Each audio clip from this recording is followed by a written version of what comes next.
ಪ್ರತಿಷ್ಠಿತವಾದ ಸುಂದರ ದೇವರ ವಿಗ್ರಹಗಳು ದೇವಸ್ಥಾನದಲ್ಲಿ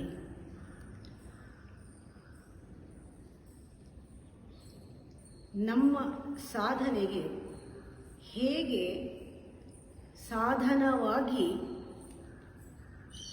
ಅದನ್ನು ನಾವು ದಾರಿದೀಪವಾಗಿ ಯಾವ ರೀತಿ ಅದನ್ನು ಬಳಸ್ಕೋಬಹುದು,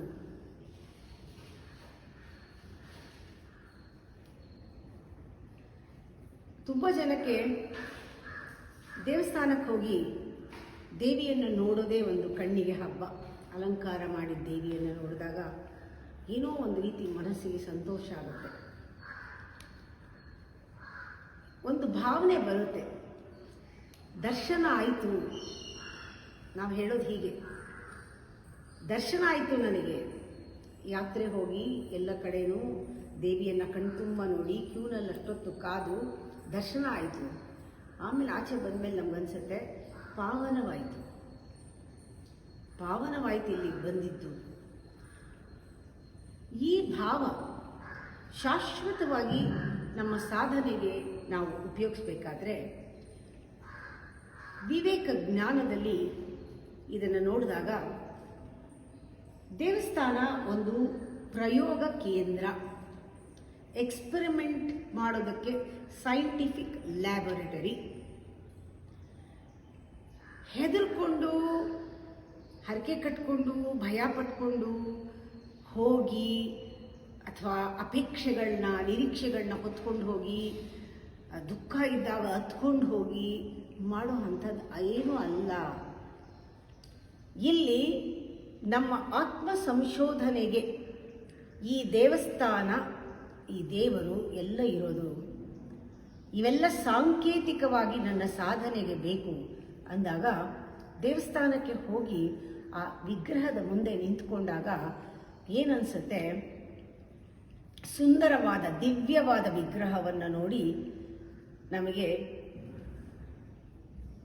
ನನ್ನನ್ನು ನಿನ್ನೊಳಗೆ ನೋಡುವಂತಹ ಅಥವಾ ನೀನು ನನ್ನೊಳಗೆ ಕಾಣುವಂತಹದ್ದೇನಾದರೂ ಒಂದು ನನಗೆ ನಿನಗೆ ಒಂದು ಸಂಬಂಧವನ್ನು, ಒಂದು ರೀತಿಯ ಆ ಸ್ನೇಹವನ್ನು ಸನಿಹವನ್ನು ಕೊಡು ತಾಯಿ, ನನ್ನಲ್ಲೇ ನಿನ್ನನ್ನು ನೋಡಬೇಕು ಅಂತ. ಒಂದು ಕನ್ನಡಿ ಹಾಗೆ ದೇವರನ್ನ ಇಟ್ಕೊಂಡು ನೋಡೋದು ಅಥವಾ ನಾವೇ ಕನ್ನಡಿಯಾಗಿ ಆ ಪ್ರತಿಬಿಂಬವನ್ನು ನಮ್ಮಲ್ಲಿ ಆವಾಹನೆ ಮಾಡಿಕೊಳ್ಳೋದು, ಇದು ಬಹಳ ದೊಡ್ಡ ವಿವೇಕ ಜ್ಞಾನ. ಇದನ್ನೇ ನಿಜವಾಗ್ಲೂ ಮಂತ್ರಗಳು ಹೇಳಿರುವುದು. ಸೋಹಂ ಭಾವನೆಯಿಂದ ಪೂಜೆ ಮಾಡಿ, ದೇವಿಯ ಆರಾಧನೆಯಲ್ಲಿ ನಾನೇ ಅದು ಅನ್ನೋ ಭಾವನೆಗೆ ನಾವು ತಯಾರಾಗಿ ಮಂತ್ರಗಳೆಲ್ಲ ಹೇಳಿ ಕೂತ್ಕೊಳ್ತೀವಿ. ಅಲ್ಲಿ ಕೂತ್ಕೊಂಡಾಗ ನಾವು ನೋಡಿದಾಗ ದೇವಿನ ಏನು ಹೇಳ್ತೀವಿ, ಅಖಿಲಾಂಡ ಕೋಟಿ ಬ್ರಹ್ಮಾಂಡ ನಾಯಕಿ ನೀನು. ನಾನು ಚಿಕ್ಕದಾಗ್ಬಿಡ್ತೀನಿ ಆವಾಗ, ಅಲ್ಲಿ ವಿಗ್ರಹ ಇದೆ, ಚಿಕ್ಕದಾಗ್ಬಿಡ್ತೀನಿ. ಅಖಿಲಾಂಡ ಕೋಟಿ ಬ್ರಹ್ಮಾಂಡ ಜನನಿ ನೀನು. ನಿನ್ನ ಒಂದೊಂದು ರೋಮದ ಕೂಪದಿಂದ ಬ್ರಹ್ಮಾಂಡಗಳನ್ನು ಸೃಷ್ಟಿ ಮಾಡಿರೋಳು ನೀನು. ಲೆಕ್ಕ ಇಲ್ಲದಷ್ಟು ಬ್ರಹ್ಮಾಂಡವನ್ನು ಸೃಷ್ಟಿ ಮಾಡಿದ ತಾಯಿ ನೀನು. ನಿನ್ನೆದುರಿಗೆ ನಾನೇನೂ ಇಲ್ಲಮ್ಮ ಅಂತ ಕೂತ್ಕೊಳ್ತೀನಿ. ಮೊದಲು ದ್ವೈತ ಇದೆ, ಡ್ಯುಯಾಲಿಟಿ ಇದೆ. ನೀನು ದೊಡ್ಡದು, ನಾನು ಚಿಕ್ಕದು ಅನ್ನೋದು ಪ್ರಾರಂಭದಲ್ಲಿ ಹಾಗೇ ಇರೋದು. ನೋಡ್ತಾ ನೋಡ್ತಾ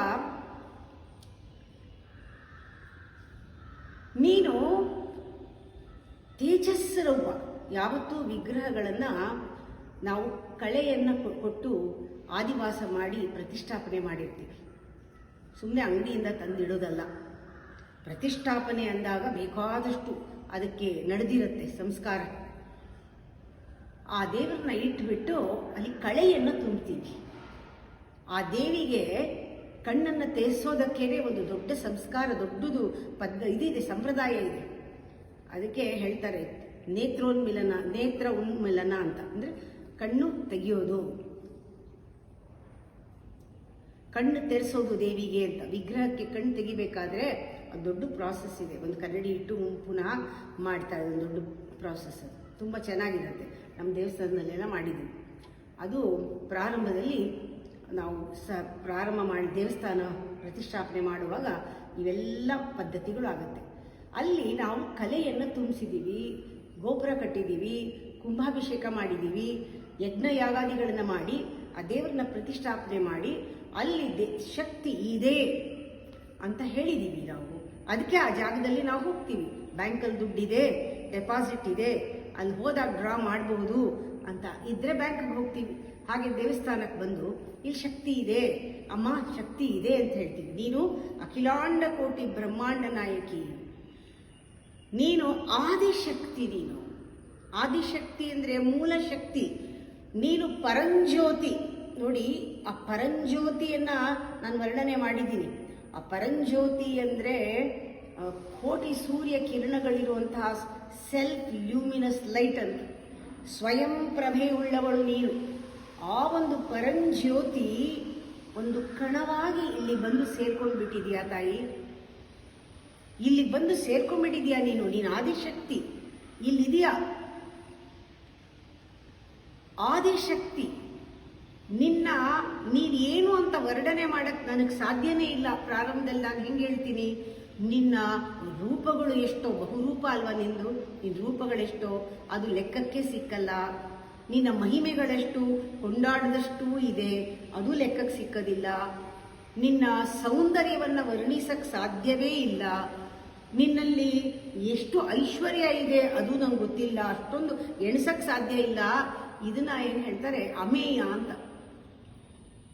ಅವಳು ಅಮೇಯಳು. ಜೊತೆನಲ್ಲಿ ನೀನು ಎಲ್ಲರೊಳಗೂ ಇರೋದ್ರಿಂದ, ಕಣಕಣದಲ್ಲೂ ಇರೋದ್ರಿಂದ ನಿನ್ನೊಳಗೂ ಆತ್ಮ, ನನ್ನೊಳಗೂ ಆತ್ಮ, ಇವನಲ್ಲೂ ಆತ್ಮ, ಅವನಲ್ಲೂ ಆತ್ಮ, ಎಲ್ಲರ ಆತ್ಮ ಸ್ವರೂಪಿ ಅಂತರಾತ್ಮ ನೀನು, ಅಂತರ್ಯಾಮಿ ನೀನು. ನಾನು ಸಂತೋಷವಾಗಿದ್ದರೆ ನೀನೆಷ್ಟು ಸಂತೋಷವಾಗಿರ್ತೀಯ. ನನ್ನ ಆನಂದವೇ ನಿನ್ನಾನಂದ, ಈ ಆತ್ಮಾನಂದವೇ ನಿನ್ನಾನಂದ. ಎಲ್ಲರೂ ಆನಂದವಾಗಿರೋದು ಬೇಕು. ಅವರು ಆನಂದವಾಗಿದ್ದರೆ, ನನ್ನಿಂದ ಅವ್ರಿಗೂ ಸಂತೋಷ ಆದರೆ ನಿನಗಿನ್ನೂ ಸಂತೋಷ. ನನಗೆಲ್ಲ ಆತ್ಮಗಳು ಖುಷಿಯಾಗಿದ್ದರೆ, ಎಷ್ಟು ಆತ್ಮಗಳನ್ನು ನಾನು ಖುಷಿಯಾಗಿರಬೇಕು ಅಂತ ಕೆಲಸ ಮಾಡ್ತೀನೋ ನನಗೆ ಗೊತ್ತು. ನಿನಗದಿಷ್ಟ, ನಿನಗೂ ಕೂಡ ಅದರಿಂದ ಸಂತೋಷ ತಾಯಿ. ನೀ ನನಗೆ ಇಮ್ಮಡಿಯಾಗಿ, ಮಲ್ಟಿಪಲ್ ಆಗಿ 1000 ಫೋಲ್ಡ್ಸ್ ನೀನು ಆನಂದ ಕೊಡ್ತೀಯ. ನಾನು ಎಷ್ಟು ಜನರಲ್ಲಿ ಆನಂದ ನೋಡ್ತೀನೋ ಅದು ಇಮ್ಮಡಿಸುತ್ತೆ, ಜಾಸ್ತಿ ಆಗ್ತಾ ಹೋಗುತ್ತೆ. ಆ ಮೈತ್ರಿ ಅನ್ನೋದಾಗಲಿ ಅಥವಾ ಸ್ನೇಹದೇ ದ್ವೇಷ ಅಂದರೆ ಶತ್ರುತ್ವ ಅನ್ನೋದಾಗಲಿ, ಆ ಶತ್ರುಗಳು ಯಾರೂ ಇಲ್ಲ, ಮಿತ್ರರು ಯಾರೂ ಇಲ್ಲ. ಆ ಶತ್ರುತ್ವ ಮಿತ್ರತ್ವ ದರಿದ್ರ ಮನಸ್ಸಿನ ಒಂದು ಅನಿಸಿಕೆ ಅಷ್ಟೇ. ನಿನ್ನೆದುರಿಗೆ ಶತ್ರುಗಳು ಇಲ್ಲ, ಮಿತ್ರಗಳು ಇಲ್ಲ. ಯಾಕೆಂದರೆ ನಿನ್ನಾತ್ಮವೇ ಅವರಲ್ಲಿದೆ, ನಿನ್ನಾತ್ಮವೇ ಅವರಲ್ಲಿದೆ. ನನ್ನಾತ್ಮ, ನಿನ್ನಾತ್ಮ, ಅವರಾತ್ಮ ಎಲ್ಲವೂ ಒಂದೇ ಆದಾಗ ಎಲ್ಲರೂ ಸಂತೋಷವಾಗಿದ್ದರೆ ನೀನೆಷ್ಟು ಸಂತೋಷವಾಗಿರ್ತೀಯ. ಇದು ರಿಫ್ಲೆಕ್ಷನ್ ನಿನ್ನನ್ನು ನೋಡ್ತೀನಮ್ಮ ತಾಯಿ. ಆದಿಶಕ್ತಿ, ಅಮೇಯಾತ್ಮ, ನೀನು ಪರಮ. ಅಂದರೆ ನೀನು ಬಂದಾಗ ಪ್ರಾರಂಭದಲ್ಲಿ ಪುರುಷ ರೂಪ ತಗೊಂಡೆ ಭೂಮಿ ಮೇಲೆ ಬಂದಾಗ, ಪರಮ ಅಂದರೆ. ಆಮೇಲೆ ಶಕ್ತಿ ರೂಪ ತಗೊಂಡೆ, ಪ್ರಕೃತಿ, ಫೀಮೇಲ್ ಎನರ್ಜಿ. ಮೊದಲು ಪುರುಷ, ಆಮೇಲೆ ಸ್ತ್ರೀ ಅಂದರೆ ಪ್ರಕೃತಿ. ಅದಾದಮೇಲೆ ನೀನು ಅವ್ಯಕ್ತ ರೂಪವನ್ನು ತಗೊಂಡೆ, ಅದಾದಮೇಲೆ ಕಾಲರೂಪವನ್ನು ತಗೊಂಡೆ. ಅದನ್ನು ಮೀರಿ ಪರಮ ನೀನು. ಇಷ್ಟನ್ನು ಮೀರೋದು ಪರಮ. ಆದಿಶಕ್ತಿ, ಅಮೇಯಾತ್ಮ, ಪರಮ ನೀನು. ಇದನ್ನ ನೀನು ನಿನ್ನಲ್ಲಿ ನನ್ನಲ್ಲಿ ಒಟ್ಟಿಗೆ ನೋಡ್ತಾ ಇದ್ರೆ ಪಾವನಲಾದೆಮ್ಮ.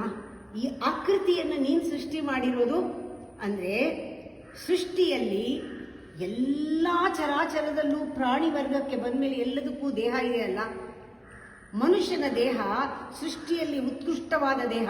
ಯಾಕೆ ಅಂದರೆ ಮನುಷ್ಯನಿಗೆ ಇದರೊಳಗೆ ಬುದ್ಧಿ ಇದೆ, ವಿವೇಕ ಇದೆ, ಪ್ರಜ್ಞೆ ಇದೆ, ಜ್ಞಾನ ಇದೆ, ಜ್ಞಾನೇಂದ್ರಿಯ ಕರ್ಮೇಂದ್ರಿಯಗಳು ಚೆನ್ನಾಗಿ ಕೆಲಸ ಮಾಡುತ್ತೆ.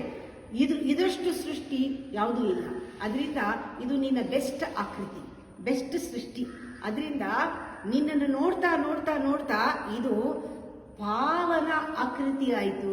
ನಿನ್ನ ಆಕೃತಿಗಳಲ್ಲಿ ಮನುಷ್ಯ ಆಕೃತಿ ನೀನು ಸೃಷ್ಟಿ ಮಾಡಿದ್ರಲ್ಲಿ ನಾನು ಇದನ್ನು ಪಾವನ ಮಾಡಿದೆ. ನೀನು ನಿನ್ನೆದುರುಗಡೆ ಕೂತ್ಕೊಂಡು ನಿನ್ನಲ್ಲಿ ನನ್ನಲ್ಲಿ ಒಂದೇ ಸಮವಾದ ಭಾವನೆ ನನಗೆ ಕಾಣಿಸ್ತಾ ಇದೆ ತಾಯಿ. ನೋಡಿ ಎಷ್ಟು ಚೆನ್ನಾಗಿದೆ ಇದನ್ನು ವರ್ಣನೆ ಮಾಡಿದ್ರೆ. ಅದನ್ನು ಹೇಳುವಾಗ ಆದಿಶಕ್ತಿ ಅಮೇಯಾತ್ಮ ಪರಮ ಪಾವನಾಕೃತಿ. ಆದಿಶಕ್ತಿ ಅನ್ನುವಾಗ ಈ ಜಾಗದಲ್ಲಿ ಶಕ್ತಿ ಪರಂಜ್ಯೋತಿ, ಆ ಜ್ಯೋತಿಯ ಕಿರಣದಿಂದ ಈ ವಿಗ್ರಹದಲ್ಲಿದೆ. ಆ ವಿಗ್ರಹದ ಕಿರಣವೇ ಎಲ್ಲ ಕಡೆನೂ ಇರೋದು. ಆತ್ಮ ಅನ್ನೋದ್ರಲ್ಲಿ ಎಲ್ಲರಲ್ಲೂ ಕಿರಣ ಇದೆ, ಜ್ಯೋತಿ ಇದೆ. ಆತ್ಮ ಜ್ಯೋತಿ ಸ್ವರೂಪ, ಎಲ್ಲರಲ್ಲೂ ಇರೋದು ನೀನೇ ತಾಯಿ. ನಾವು ಹೇಳ್ತೀವಿ ಪ್ರತಿಪನ್ಮುಖ್ಯರ ಕಾಂತ ತಿಥಿಮಂಡಲ ಪೂಜಿತ ಅಂತ. ಪ್ರತಿಪನ್ಮುಖ್ಯರ ಕಾಂತ ತಿಥಿಮಂಡಲ ಪೂಜಿತ.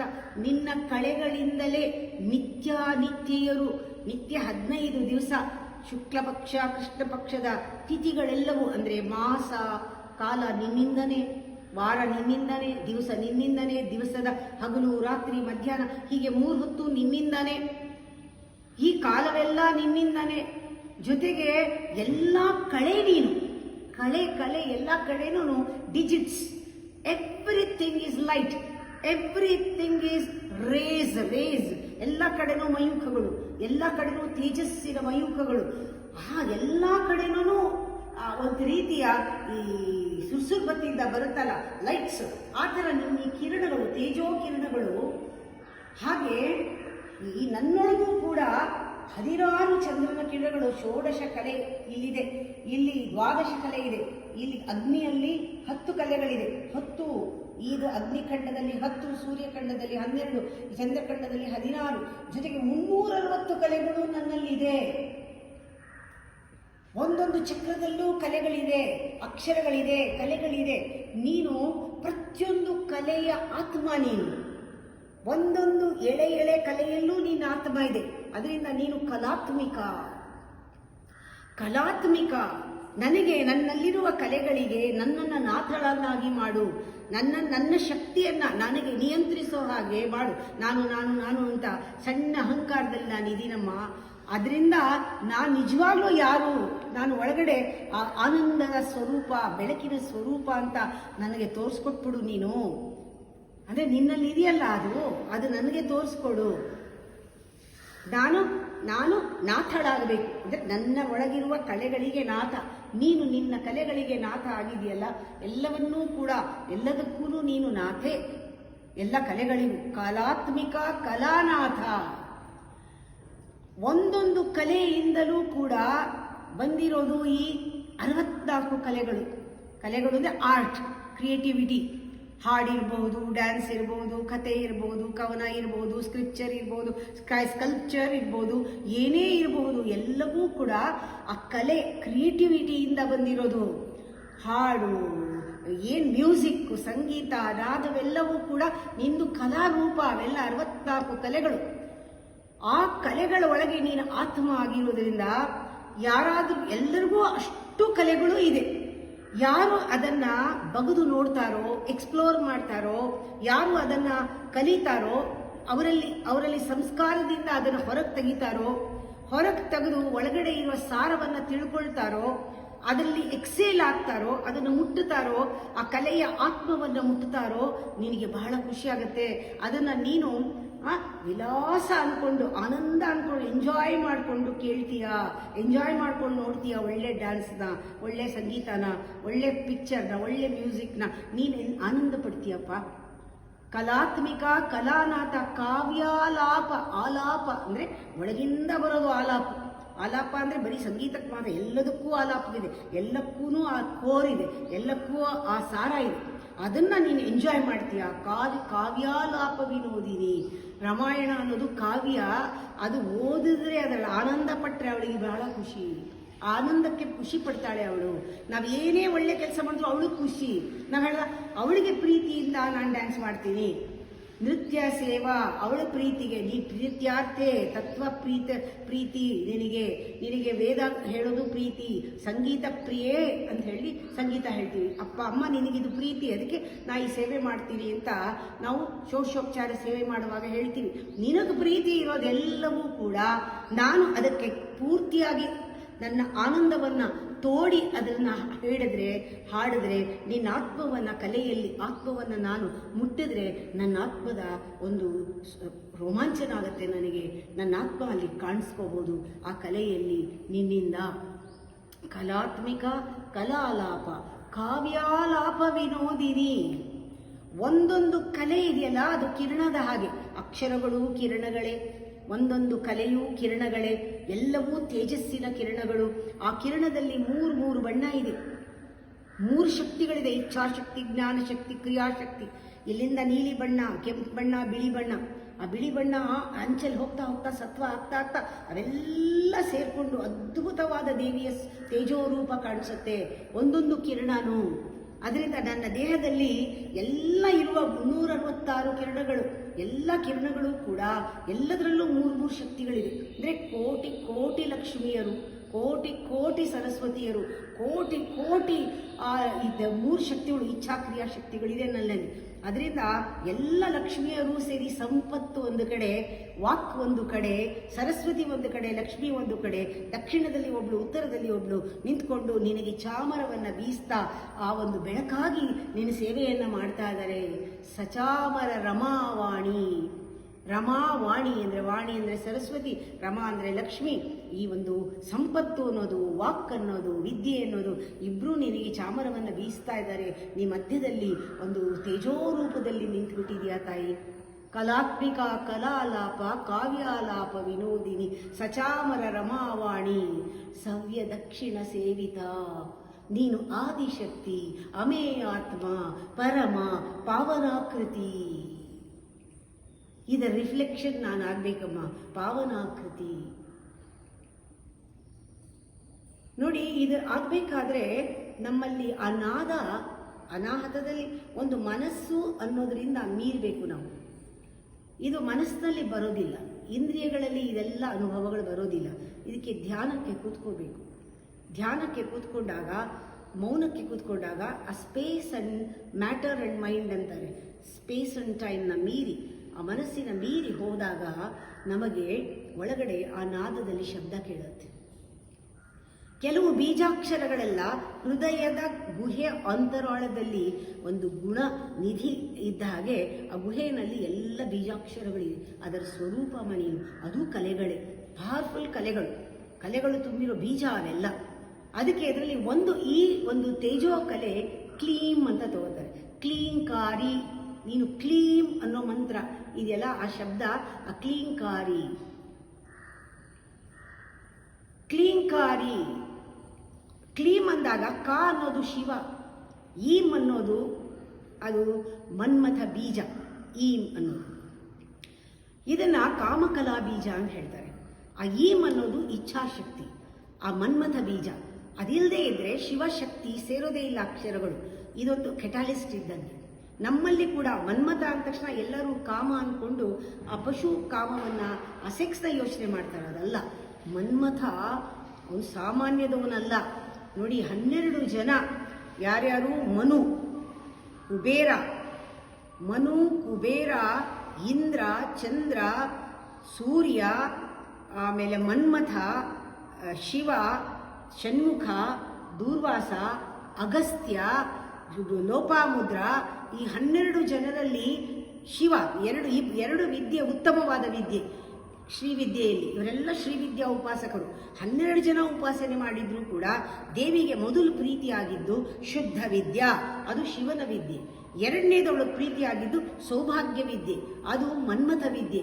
ಕಾಮಕಲಾ ವಿದ್ಯೆ, ಅದು ಮನ್ಮಥನ್ನ ಅವಳು ಒಲಿದ್ಲು, ಅವನ ವಿದ್ಯೆಯನ್ನು ಮೆಚ್ಚಿದ್ಲು. ಅವನು ಅವಳಿಗೆ ಮನ್ಮಥ. ಅದಕ್ಕೆ ಹೇಳ್ತಾರೆ ಇದು ಕಾಮರೂಪಿಣಿ ಅವಳು, ಅಥವಾ ಕಾಮ ಸೇವಿತ ಅಂತ. ಮನ್ಮಥನನ್ನು ಉಳಿಸ್ಕೊಂಡ್ಲು ಅವಳು. ಆ ಮನ್ಮಥ ಅಂದರೆ ಸಾಮಾನ್ಯವಾದ ಶಕ್ತಿಯಲ್ಲ, ನಮ್ಮಲ್ಲೆಲ್ಲ ಇರುವ ಆ ಇಚ್ಛಾಶಕ್ತಿ ಮನ್ಮಥ. ಅವನಿಂದಲೇ ಅವನ ಒಂದು ಬಾಣದಿಂದ 2 ಹೃದಯಗಳು ಒಂದಾಗತ್ತೆ. ಅದಕ್ಕೆ ಮನ್ಮಥ ಅದನ್ನು ಕಲ್ತಿರೋದೇ ಆ ತಾಯಿಯಿಂದ. ಹೃದಯಗಳನ್ನು ಒಂದು ಮಾಡೋದು ಕಲ್ತಿರುವಂಥ ಆ ಕಾಮ ಇದೆಯಲ್ಲ, ಅದು ಪ್ರೇಮ ಇದೆಯಲ್ಲ, ಆ ಭಕ್ತಿ, ಆ ಭಾವ, ಅದು ಆ ಗೌರವ ಎಲ್ಲವೂ ಕೂಡ ಆ ಮನ್ಮಥನ ಆ ಪ್ರೇಮದಲ್ಲಿದೆ. ಅದರಿಂದ ನಾವು ಮನ್ಮಥ ಅಂದ ತಕ್ಷಣ ಕಾಮ ಅಂತ ಅಂದ್ಕೊಂಡ್ಬಿಟ್ಟು ಆ ಕಾಮ ಬರೀ ಆ ಒಂದು ಅನಿಮಲ್ ಡಿಸೈರ್ ಅಂತ ತಗೋಬಾರ್ದು. ಅದನ್ನು ಉತ್ತಮವಾಗಿ ಯೋಚನೆ ಮಾಡಬೇಕು. ಮನ್ಮಥ ಬೀಜ ಇದು ಕೇವಲ ಅಂತ ಹೇಳ್ತಾರೆ. ಇದು ಕಾಮಬೀಜ. ಕಾಮ ಕಲ ಅನ್ನೋ 4 ಅಕ್ಷರ ಅದರಲ್ಲಿದೆ. ಅದರ ಕ್ಲೀಂಕಾರಿ ಕೇವಲ, ಕ್ರೀಮ್ನಲ್ಲೂ ಅಷ್ಟೇ ಮನ್ಮಥ ಬೀಜ ಇದೆ. ಅಂಥ ಬೀಜಾಕ್ಷರಗಳು ಕ್ಲೀಂಕಾರಿ ಅವಳು, ಕ್ಲೀಂಕಾರಿ ಅವಳು, ಕ್ಲೀಂಕಾರಿ ಕೇವಲ. ಇವೆಲ್ಲ ಎಲ್ಲಿದೆ ಈ ಬೀಜಗಳೆಲ್ಲನೂ ಕೂಡ? ಗುಹ್ಯ, ಹೃದಯದ ಅಂತರಾಳದಲ್ಲಿ, ಮನಸ್ಸಲ್ಲಿ ಸಿಗಲ್ಲ. ನೀವೊಂದು ದೊಡ್ಡ ಲೀಪ್ ತಗೋಬೇಕು ಹೃದಯಕ್ಕೆ, ಒಂದು ಜಂಪ್ ಅದು ಲೀಪ್ ಅಲ್ಲಿ ಒಳಗಡೆ ಹೋದಾಗ ಮೆಡಿಟೇಷನ್ನಲ್ಲಿ ಆ ಹೃದಯದ ಗುಹೆಯ ಅಂತರದಲ್ಲಿ ಲಲಿತಾ ಸಹಸ್ರನಾಮದ ಒಂದೊಂದು ನಾಮವೂ ಕೂಡ ಆಳವಾದ ಎಷ್ಟೋ ಸಾವಿರ ಅರ್ಥಗಳನ್ನು ಕೊಡುತ್ತೆ. ಒಳಗಡೆ ಹೋದಾಗ ಸಾಧ್ಯವೇ ಇಲ್ಲ ಅದನ್ನು ವರ್ಣನೆ ಮಾಡೋದಕ್ಕೆ. ಅಂತಹ ಅರ್ಥಗಳಿದೆ ಅದಕ್ಕೆ ಒಂದೊಂದಕ್ಕೂ. ಆ ಅಕ್ಷರಗಳಿದೆ, ಎಷ್ಟೋ ಬೀಜಾಕ್ಷರಗಳಿದೆ. ಅದರಿಂದ ಪ್ರಾರಂಭದಲ್ಲಿ ಕೊಡಬೇಕಾದ್ರೆ ಗುರುಗಳು ಅವ್ರನ್ನ ಯೋಗ್ಯತೆಯನ್ನು ನೋಡಿಕೊಂಡು, ಅವ್ರ ಮನೋಧರ್ಮನ ನೋಡಿಕೊಂಡು, ಅವ್ರ ತಮಸ್ಸು ರಜಸ್ಸನ್ನು ನೋಡಿಕೊಂಡು, ಫಿಸಿಕಲ್ ಆಕ್ಟಿವಿಟಿ ಏನು, ಮೆಂಟಲ್ ಆಕ್ಟಿವಿಟಿ ಏನು, ಇವ್ರದ್ದು ವಯಸ್ಸೇನು ಎಲ್ಲ ನೋಡಿಕೊಂಡು ದೀಕ್ಷೆ ಕೊಡೋಕ್ಕೆ ಗುರುಗಳು ಮೊದಲು ಓಂಕಾರ ಹೇಳಿ ಅಂತಾರೆ. ಆ ಊಮ ಅಂತ ಹೇಳಿಸ್ತಾರೆ. ಆಮೇಲೆ ಇನ್ನೊಂದು 3 ನಿಧಾನವಾಗಿ ಓಂಕಾರ ಆದಮೇಲೆ ಮಂತ್ರ ಕೊಡ್ತಾರೆ. ಆ ಮಂತ್ರವೂ ಕೂಡ ಓಂ ಓಂ ಕ್ಲೀಂ ಐಂ ಕ್ಲೀಂ ಸೌಹು ಅಂತ ಹೇಳ್ತಾರೆ. ಕ್ಲೀಂ ಐಂ ಶ್ರೀಂ ಆ ಥರ ಅಕ್ಷರಗಳಲ್ಲಿ ಮಂತ್ರಗಳನ್ನು ಕೊಡ್ತಾರೆ, 3 ಅಕ್ಷರಗಳಲ್ಲಿ. ಅದರಿಂದ ನಾವು ತಿಳ್ಕೋಬೇಕು, ಈ ಮಂತ್ರಗಳೆಲ್ಲ ಬಹಳ ಗುಹ್ಯವಾಗಿರೋದು. ಕೇವಲ ಗುಹ್ಯ. ಕೈವಲ್ಯ ಪದದಾಯಿನಿ ಅವಳು. ನಾವು ಒಳಗಡೆ ಹೋಗ್ತಾ ಹೋಗ್ತಾ ಹತ್ತಿರ ಆಗ್ತಾಳೆ. ಅದಕ್ಕೆ ಹೇಳೋದು ಯಾವತ್ತೂ ನಿಯರ್ನೆಸ್, ಆಮೇಲೆ ಕ್ಲೋಸ್ನೆಸ್, ಆಮೇಲೆ ಟುಗೆದರ್ನೆಸ್, ಆಮೇಲೆ ಒನ್ನೆಸ್, ಸಾಮೀಪ್ಯ, ಸಾರೋಪ್ಯ, ಸಾಲೂಕ್ಯ, ಸಾಯುಜ್ಯ ಆದ್ಮೇಲೆ ಕೈವಲ್ಯ. ಆ ಕೈವಲ್ಯ ಅನ್ನೋದು ಅನರ್ಘ್ಯ ಕೈವಲ್ಯ ಪದದಾಯಿನಿ. ಅವಳು ಯಾರು? ಅವಳು ಈ 3 ಊರಲ್ಲಿ ವಾಸವಾಗಿರೋಳು. ಕೈವಲ್ಯ ಪದ ಅಂದರೆ ಈ ಕುಂಡಲಿನಿ ಇಲ್ಲಿಗೆ ಹೋಗಿ ತಲುಪೋದದು. ಇನ್ನೆಲ್ಲೂ ಹೊರಗಡೆ ಏನೂ ಆಗಕ್ಕೆ ಸಾಧ್ಯ ಇಲ್ಲ. ಎಲ್ಲ ಅನುಭವಕ್ಕೂ ಈ ದೇಹನೇ ಒಂದು ವೇದಿಕೆ. ಅದರಿಂದ ನಾವು ಕೇಳಬೇಕಾದ್ರೂ ಅಷ್ಟೇ. 360 ಕಲೆಗಳು ಅಂದಾಗಲೂ ಇಲ್ಲೇ, 16 ಕಲೆ ಅಂದಾಗಲೂ ಇಲ್ಲೇ, 10 ಕಲೆ ಅಂದಾಗಲೂ ಇಲ್ಲೇ, 12 ಕಲೆ ಅಂದಾಗಲೂ ಇಲ್ಲೇ.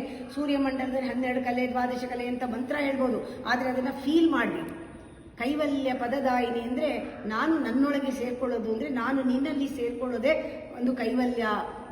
ಇದಕ್ಕೆ ನೀನು ತ್ರಿಪುರ ಅಂತ ಹೇಳ್ತೀವಿ. ತ್ರಿಪುರ ಅಂದಾಗ ಒಂದು ಸಣ್ಣದಾಗಿ ನಿಮ್ಗೆ ಅರ್ಥ ಆಗೋ ಒಂದು ಕತೆ ಹೇಳ್ತೀನಿ. ಈ ಭಾಗ ಇದೆಯಲ್ಲ, ಇದು ಕಬ್ಬಿಣದ ಲೋಕ ಅಂತ ಹೇಳ್ತಾರೆ, ಕಬ್ಬಿಣದ ಕೋಟೆ ಅಂತ. ಈ ಭಾಗ ಬೆಳ್ಳಿ ಕೋಟೆ, ಈ ಭಾಗ ಬಂಗಾರದ ಕೋಟೆ. ಈ ಕೋಟೆಯಲ್ಲಿ 3 ಜನ ರಾಕ್ಷಸರಿದ್ದಾರೆ. ಎಲ್ಲರಿಗೂ ಈ 6 ಗುಣಗಳು ಹಂಚಿಕೊಂಡಿದ್ದಾರೆ. ಕಾಮ, ಕ್ರೋಧ, ಲೋಭ, ಮೋಹ, ಮದ, ಮಾತ್ಸರ್ಯಗಳು. ಈ ಮೂಲಾಧಾರದಲ್ಲಿ ಕಾಮ, ಇಲ್ಲಿ ಮೋಹ, ಇಲ್ಲಿ ಲೋಭ, ಇಲ್ಲಿ ಮಾತ್ಸರ್ಯ, ಇಲ್ಲಿ ಮೋಹ, ಇಲ್ಲಿ ಕ್ರೋಧ, ಇಲ್ಲಿ ಮದ. ಇವೆಲ್ಲ ರಾಕ್ಷಸರ ಸ್ವಭಾವ. ಇದು ಮನಸ್ಸಿನಲ್ಲಿದೆ. ಹೃದಯದಲ್ಲಿ ನಾವು ಸತ್ವ ಪೂರ್ತಿ ಪ್ಯೂರ್. ಆದರೆ ಇವೆಲ್ಲವೂ ಕೂಡ ಆ ಮನಸ್ಸಿನ ಕೋಟೆಯಲ್ಲಿ ನಾವು ಸಿಕ್ಕಾಕೊಂಡಾಗ ಈ ರಾಕ್ಷಸರು 3 ಕೋಟೆ ಮಾಡ್ಕೊಂಡಿರ್ತಾರೆ. ಇವರಿಗೆ ಒಂದು ವರ ಸಿಕ್ಕಿರುತ್ತೆ ಬ್ರಹ್ಮನಿಂದ. ಏನು ಅಂದರೆ, ನಾವು 3 ಸಾಯಿಸಿದ್ರೆ ನಾವು 3 ಜನನೂ ಒಟ್ಟಿಗೆ ಸಾಯಿಸಬೇಕು ಒಂದೇ ಬಾಣದಲ್ಲಿ, ಇಲ್ಲದ್ರೆ ಅವರಿಗೆ ಸಾವಿಲ್ಲ. ಅದರಿಂದ ಅವ್ರಿಗೆ ಮದ ಬಂದ್ಬಿಟ್ಟಿದೆ. ಅವರು ಜನ್ಮ ಜನ್ಮ ಜನ್ಮ ಜನ್ಮ ತಗೊಂಡು ತಗೊಂಡು ತಗೊಂಡು ಕೊಬ್ಬು ಬಿಟ್ಟಿದ್ದಾರೆ. ಒಬ್ಬೊಬ್ಬರಲ್ಲೂ ಕೂಡ ಈ ರಾಕ್ಷಸರು ಕೊಬ್ಬಿಟ್ಟಿದ್ದಾರೆ. ನಾನಿದು ನಾನಿದು ನಾನಿದು ನಾನಿದು ಅಂತ ಒಂದು ಕಾಂಪಿಟೇಷನ್ ಮೇಲೆ ಕಾಂಪಿಟೇಷನ್ ಜನ್ಮ ತಗೊಳ್ತಾನೆ ಇರ್ತೀವಿ. ಅದನ್ನು ತೃಪ್ತಿಪಡಿಸೋದಕ್ಕೋಸ್ಕರ ಅವ್ರು ಬಿಟ್ಟು ಹೋಗೋದೇ ಇಲ್ಲ. ಅದರಿಂದ ದೇವಿನ ಯಾರು ಸ್ಮರಣೆ ಮಾಡ್ತಾರೋ ಅವಳು ಏನು ಯೋಚನೆ ಮಾಡಲ್ಲ. ನಮ್ಮ ದೇಹನ ಒಂದು ರಥ ಮಾಡ್ಕೊಂಡು ಬಿಡ್ತಾಳೆ. ಭೂಮಿ ಇದು ದೇಹ, ದೇಹ ಅನ್ನೋದೇ ಭೂಮಿ. ಈ ಭೂಮಿಯನ್ನು ರಥ ಮಾಡ್ಕೊಂಡ್ಬಿಡ್ತಾಳೆ. ಮಾಡ್ಕೊಂಡ್ಬಿಟ್ಟು ಬ್ರಹ್ಮನನ್ನ ರಥದ ಸಾರಥಿಯಾಗಿ ಮಾಡ್ಕೊಳ್ತಾಳೆ. ವಿಷ್ಣುವನ್ನ ಒಂದು ಬಿಲ್ಲಿನ ಹಾಗೆ, ಧನಸ್ಸು ಬಿಲ್ಲಿನ ಹಾಗೆ ಮಾಡ್ಕೊಳ್ತಾಳೆ. ಮಾಡಿಕೊಂಡು ಶಿವನನ್ನ ಸಾಕ್ಷಿಯಾಗಿಟ್ಕೊಂಡು ಈ 3 ಜನನೂ ಕೂಡ 3 ಜನ ರಾಕ್ಷಸರನ್ನ ಒಂದೇ ಏಟಿಗೆ ಸಾಯಿಸ್ಬಿಡ್ತಾಳೆ. ಬ್ರಹ್ಮಗ್ರಂಥಿ, ರುದ್ರಗ್ರಂಥಿ, ವಿಷ್ಣು ಗ್ರಂಥಿ, ರುದ್ರಗ್ರಂಥಿಯನ್ನು ಭೇದಿಸಿಕೊಂಡು ಅವಳು ಒಂದು ಸತಿ ಬಾಣ ಬಿಟ್ಟಳು ಅಂದರೆ ಎಲ್ಲ ಬಾಗಿಲು ಓಪನ್ ಆಗುತ್ತೆ, ಗ್ರಂಥಿ ಭೇದನೆ ಆಗುತ್ತೆ. ಆಗ ಶಕ್ತಿ ಮೇಲ್ಗಡೆ ಪ್ರವಾಹ ಆಗುತ್ತೆ, ನಮಗೆ ಬಂಧನದಿಂದ ಮುಕ್ತಿ ಆಗುತ್ತೆ. ಅದರಿಂದ ತ್ರಿಪುರಾಸುರ ಅಂತ ಹೇಳ್ತಾರೆ ಇವನ್ನ.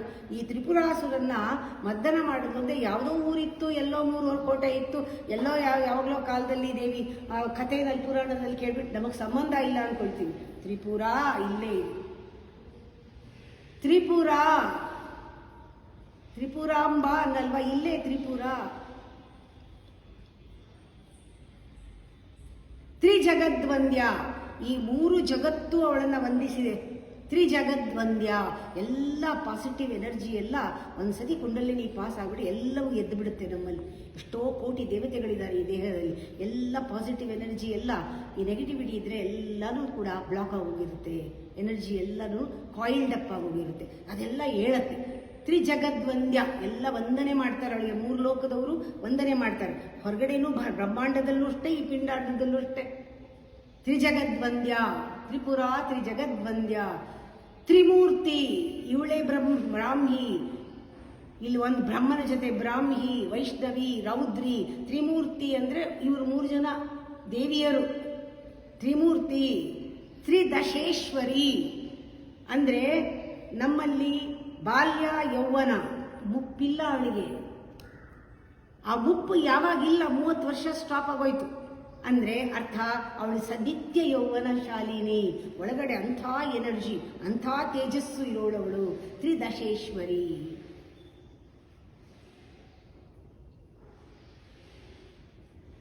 ಎಷ್ಟು ಚೆನ್ನಾಗಿದೆ. ಒಂದು ಮೈಯೆಲ್ಲ ಜುಮ್ ಅನ್ನತ್ತೆ, ರೋಮಾಂಚನವಾಗುತ್ತೆ. ತ್ರಿದಶೇಶ್ವರಿ. ತ್ರಿಮೂರ್ತಿ ತ್ರಿದಶೇಶ್ವರಿ. ತ್ರ್ಯಕ್ಷರಿ. ಆಗಲೇ ಹೇಳಿದ್ದೀರಿ. ಓಂ ಅನ್ನೋದು 3 ಅಕ್ಷರ. ಐಂ ಕ್ಲೀಂ ಸೌಹು 3 ಅಕ್ಷರ. ಓಂ ಕ್ಲೀಂ, ಓಂ ಐಂ ಹ್ರೀಂ ಕ್ಲೀಂ 3 ಅಕ್ಷರ. ಆ 3 ಅಕ್ಷರ ಇದೆ. ತ್ರ್ಯಕ್ಷರಿ ಅಂದರೆ 3 ಅಕ್ಷರ. ದಿವ್ಯಗಂಧಾಢ್ಯ. ಇದೇ ತುಂಬ ಚೆನ್ನಾಗಿರೋದು. ನಾವು ಯಾವಾಗಲೂ ಕೂಡ ದೇವಿಯನ್ನು ನಾವು ಅನ್ಕೋತೀವಿ ಒಬ್ಬಳೇ ಅಂತ. ಖಂಡಿತ ಅಲ್ಲ. ಈ 3 ಶಕ್ತಿಗಳು ಕೂಡಿಕೊಂಡೇ ಆ 3 ಜನರ ಒಂದು ಹಿಸ್ಟ್ರಿ ಅಂದರೆ ಅವಳ ಚರಿತ್ರೆಗಳ ಕೂಡೇನೆ ದೇವಿ ಭಾಗವತ ಆಗಿರೋದು. ಅವಳ 3 ಚಾರಿತ್ರ್ಯ, 3 ಕಥೆಗಳು. ಅಂದರೆ ನಾವು ಯಾವತ್ತೂ ಕೂಡ ಒಂದು ಅರ್ಶಿನ ಕುಂಕುಮ ಕೊಡಬೇಕಾದ್ರೂ ಕೂಡ ಬರೀ ಒಂಟಿ ಮುತ್ತೈದೆಯರು ಕೊಡಲ್ಲ. ನಾವೇನು ಮಾಡ್ತೀವಿ, 5 ಜನಕ್ಕೆ multiples of 5, multiples of 9, multiples of 3 ಆ ಥರ. ಒಬ್ಬರು ನೋಡಿದ ತಕ್ಷಣ ಅವರಲ್ಲಿ 3 ಜನನೂ ಇದೆ. ಲಕ್ಷ್ಮೀನೂ ಅವರೇ, ಸರಸ್ವತಿನೂ ಅವರೇ, ಅಥವಾ ರುದ್ರಿನೂ ಅವರೇ. ಅದರಿಂದ ನಾವೇನು ಮಾಡ್ತೀವಿ, ಅರ್ಶಿನ ಕುಂಕುಮ, ಗಂಧ, ಹೂವು, ವೀಳ್ಯ, ಆಮೇಲೆ ಹಣ್ಣುಗಳು, ಹಂಪಲು, ತೆಂಗಿನಕಾಯಿ ಈ ರೀತಿ ಜೋಡಿಸಿ ಕೊಡ್ತೀವಿ. 5 ಜನ ಆದರೆ ಇನ್ನು ಕುಬ್ಸ, ಸೀರೆ ಎಲ್ಲ ಕೊಡ್ತೀವಿ. ಈ ಥರ ನಾವು ಕೊಡೋದು. ದಿವ್ಯ ಗಂಧಾಢ್ಯ, ಸಿಂಧೂರ ತಿಲಕಾಂಚಿತ. ಇವೆಲ್ಲವೂ ಕೂಡ ಮಂಗಳಕರವಾದದ್ದೆಲ್ಲ ಆ ದೇವಿಗೆ ನಾವು ಕೊಡ್ತೀವಿ. ತ್ರಿಪುರ ತ್ರಿಜಗದ್ವಂದ್ಯ. ತ್ರಿಮೂರ್ತಿ ತ್ರಿದಶೇಶ್ವರಿ. ಹೀಗೆ ನಾವು ದಿವ್ಯಗಂಧಾಢ್ಯ, ಸಿಂಧೂರ ತಿಲಕಾಂಚಿತ. ಅವಳು ಯಾರು? ಉಮಾ. ಉಮಾ ಅನ್ನೋದು ಒಂದೇ, ಓಂ ಅನ್ನೋದೇ, ಓಂ ಅನ್ನೋದು ಒಂದೇ. ಉ ಅಂದರೆ ಸಂಬೋಧನೆ, ಮಾ ಅಂದರೆ ಹೋಗಬೇಡ ಅಂತ, ನೋ ಅದು ನಿಷೇಧ. ಅವಳನ್ನ ಹೋಗಬೇಡ ಅಂತ ತಾಯಿ ಅಂದ್ಲು. ಉಮಾ. ಉಮಾ. ಶೈಲೇಂದ್ರ ತನಯ. ಶೈಲಜ, ಶೈಲೇಂದ್ರ ತನಯ. ಶೈಲ ಅಂದರೆ ಗಿರಿರಾಜನ ಮಗಳು. ಶೈಲೇಂದ್ರ ತನಯ. ಗೌರಿ. ಇವೆಲ್ಲ ಅವಳ ಹೆಸರು. ಉಮಾ, ಶೈಲಜ, ಗೌರಿ. ಈ 3 ಹೆಸರು ಅವಳದೇನೆ. ಗೌರಿ ಅಂದರೆ ಗೌರಾಂಗ ಅಂತ, ಬಿಳಿ ಮೈ ಇರೋಳು ಅಂತ. ಅಂದರೆ ಅವಳು ಯೋಗ ಸ್ನಾನ ಮಾಡಿದ್ದಾಳೆ, ಯೋಗದ ಅಗ್ನಿಯಲ್ಲಿ ಸ್ನಾನ ಮಾಡಿದ್ದಾಳೆ, ಬೆಳ್ಳಗಾಗಿದ್ದಾಳೆ. ಅದು ಕೂಡ ಪರ್ವತರಾಜನ ಮಗಳಾಗಿದ್ದರಿಂದ ಚಂದ್ರನ ಬೆಳಕು ಅವಳ ಮೇಲೆ ಬಿದ್ದಿದೆ. ಶಂಖಪುಷ್ಪದ ಬಣ್ಣ ಇದ್ದಾಳೆ ಅಂತ ಹೇಳ್ತಾರೆ, ಗೌರವರ್ಣ ಅಂತ. ಯಾವತ್ತೂ ಆ ಗೌರಿಯನ್ನು ಒಂದು ಕುಮಾರಿ ಪೀಠ ಅಂತ ಹೇಳ್ತಾರೆ. ಅದರಲ್ಲಿ ಕುಬ್ಜಪೀಠ ಅಂತ, ಅದು ಕುಮಾರಿ ಕುಬ್ಜಪೀಠ ಅಂಥೇಳಿ, ಕೌಮಾರಿ ಕುಬ್ಜಪೀಠ. ಅಲ್ಲಿ ದೇವಿಯನ್ನು ಪುಟ್ಟ ಮಗು ಥರ ಬಾಲೆಯಾಗಿ, ಚಿಕ್ಕ ಬಾಲೆಯಾಗಿ ನೋಡ್ತಾರೆ. ಅದರಿಂದ ನಾವು ಪುಟ್ಟ ಮಕ್ಕಳನ್ನ ನೋಡಿದ್ರೆ ಪುಟ್ಟ ಗೌರಿ ಅಂತೀವಿ. ಯೂಶಲಿ ಪುಟ್ಟ ಗೌರಿ ಅಂತ ಕರೀತಾರೆ. 2ನೇದು ಅವಳನ್ನ ನಾವು ಮಂಗಳ ಗೌರಿ ಅಂತ ಹೇಳ್ತೀವಿ. ಆ ಪುಟ್ಟದಾಗಿರೋಳು ಗೌರಿಯನ್ನು ನಾವು ಪುಟ್ಟದಾಗಿ ಮಾಡ್ತೀವಿ. ಅದರಲ್ಲೂ ಕೂಡ ಆ ಶೇಪ್ನ ಮಾಡುವಾಗ ಕೈ ಕಾಲೆಲ್ಲ ನಿಲ್ಲಿಸಲ್ಲ. ಅದನ್ನು ನಾವು ಒಂದು ಅರಿಶಿಣದಲ್ಲಿ ಮಾಡ್ತೀವಿ ಅಥವಾ ಮಣ್ಣಲ್ಲಿ ಮಾಡ್ತೀವಿ, ಆ ಥರ.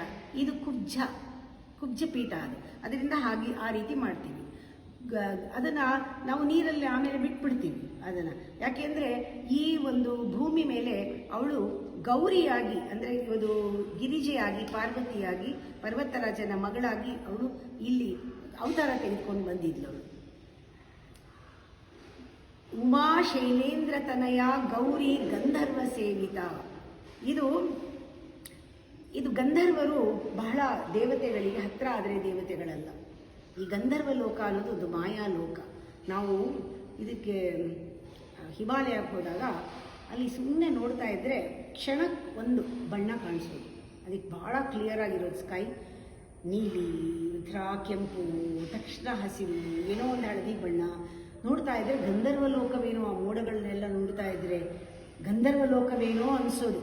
ಆ ರೀತಿ ಅದೊಂಥರ ಮಾಯಾಲೋಕ. ಅವರು ಮಾಯಾವಿಗಳು. ಅವರು ನೋಡೋದಕ್ಕೆ ಕಥೆನಲ್ಲಿ ಬರೋ ಹಾಗೆ ಬಹಳ ಸುಂದರವಾಗಿರ್ತಾರೆ ಗಂಧರ್ವರು. ಅಂದರೆ ಬ್ಯೂಟಿಫುಲ್ ಆಗಿರ್ತಾರೆ. ರಂಬೆ, ಉರ್ವಶಿ ಬ್ಯೂಟಿಫುಲ್. ಆ ಬ್ಯೂಟಿ ಬಹಳ ಚೆನ್ನಾದ ಒಳ್ಳೆ ಬ್ಯೂಟಿ ಇರುತ್ತೆ. ಜೊತೆಗೆ ಐಶ್ವರ್ಯವಂತರು, ಅವರಲ್ಲಿ ಬಹಳ ಸಂಪತ್ತಿರುತ್ತೆ. ಆಮೇಲೆ ಕಲಾವಿದರು, ಎಲ್ಲ ಕಲೆಗಳು ಗೊತ್ತು ಅವರಿಗೆ, ನೃತ್ಯ, ಗಾನ ಎಲ್ಲ ಗೊತ್ತು ಆ ಗಂಧರ್ವರು. ಅವರು ಪುಣ್ಯದಿಂದ ಗಂಧರ್ವರಾಗಿರ್ತಾರೆ. ಅವರೆಲ್ಲ ದೇವತೆಗಳಿಗೆ ಎಂಟರ್ಟೈನ್ ಮಾಡ್ತಾ ಇರ್ತಾರೆ ಗಂಧರ್ವ ಲೋಕದಲ್ಲಿ. ಅವರು ಯಾವ ಆಕಾರ ಬೇಕಾದ್ರೂ ತಗೋಬೋದು, ಎಲ್ಲಿ ಬೇಕಾದರೂ ಹೋಗ್ಬೋದು, ಮಾಯ ಆಗ್ಬೋದು, ಮತ್ತೆ ಬರ್ಬೋದು, ಅದೆಲ್ಲ ಅವರ ವರ ಇರುತ್ತೆ. ಈ ಕಥೆನಲ್ಲಿ ಬರುತ್ತೆ. ಇವರೆಲ್ಲ ಎಷ್ಟೋ ಸತಿ ರಾಮಾಯಣದಲ್ಲಿ ಗೊತ್ತಿರುತ್ತೆ, ಎಲ್ಲ ಒಳ್ಳೆಯವರು ಇರೋಕ್ಕೆ ಸಾಧ್ಯ ಇಲ್ಲ. ಕೆಲವರು ಚೇಷ್ಟೆ ಮಾಡೋರು ಇರ್ತಾರೆ, ಕೆಲವರು ದೇವತೆಗಳಿಗೆ ಹತ್ತಿರ ಇರ್ತಾರೆ. ಅವರಿಗೆ 3 ಲೋಕದೊಳಗೆ ವೈಕುಂಠ, ಕೈಲಾಸ, ಇದಕ್ಕೆಲ್ಲ 3 ಲೋಕದೊಳಗೆ ಪ್ರವೇಶ ಇರುತ್ತೆ. ಕೆಲವರಿಗೆ ಇನ್ನೂ ಆ ಸ್ಥಿತಿ ದೇವತೆಗಳಿಗೆ ಹತ್ತಿರ ಆಗಿರಲ್ಲ, ಆದರೆ ಗಂಧರ್ವರಾಗಿರ್ತಾರೆ. ಅವ್ರಿಗೆ ಇನ್ನೂ ಕೂಡ ಈ ಕೆಳಗಿನ ಲೋಕಕ್ಕೆ ಬರೋದು ಎಳೆತಾ ಇರುತ್ತೆ. ಅವರು ಆವಾಗ ಈ ಋಷಿ ಮುನಿಗಳು ತಪಸ್ ಮಾಡ್ತಿದ್ರೆ ಅಥವಾ ಒಳ್ಳೆ ಕಾರ್ಯಗಳು ನಡೀತಾ ಇದ್ರೆ ಮಾಯೆಯಾಗಿ ಬಂದು ಕಾಡೋದು, ಅದನ್ನು ಕೆಡಿಸೋದು, ಇದನ್ನೆಲ್ಲ ಮಾಡ್ತಾರೆ. ಹೀಗೆ ಮಾಡಿದಾಗ ಅವರಿಗೆ ಶಾಪ ಆಗುತ್ತೆ. ಋಷಿ ಮುನಿಗಳು ಎಷ್ಟೋ ಜನಕ್ಕೆ ಶಾಪ ಕೊಟ್ಟಿದ್ದಾರೆ.